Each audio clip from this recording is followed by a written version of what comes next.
I am standing up today and believing and trusting God that He who began a good work in this house, He is faithful to complete it.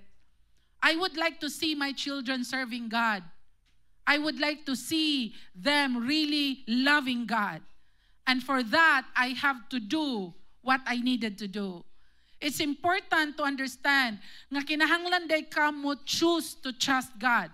When everything is falling apart, when everything is out of your control, sometimes i-allow na ni Lord para mas makaila ka ni Lord.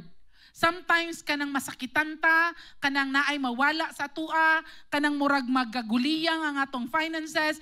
Sometimes i-allow na ni Lord, aside sa tong wrong decisions or na-deceive ta, sometimes i-allow yun na ni Lord para moabot ta sa point nga ikaw ra gyud akong gunitan, Ginoo. Because the moment we're in control, we really cannot fully trust God. Because trusting is giving God all the control. Ginoo, imuha man kong anak, and nahigugma ka na ako. I give you the full control. Just tell me what's next. Tell me what to do, Lord. Guide me, Lord. I trust you, God. Let us make that decision to trust God. Lord, I don't understand what I'm going through.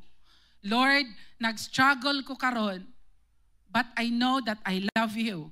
And loving God means trusting God. Rest in Him. Pwede ka mo hilak for 2 hours. And after that, bakod. And then, Lord, I trust you. Human ako hilak. And it's okay to cry. It's okay to get angry. It's okay to be sad. It's okay to have these emotions. Be present. And after that, like David, Lord, I trust in you. David said in Psalms 13 verse 5, but I trust in your unfailing love. Kabalo ko na higugma kay kanako, Ginoo.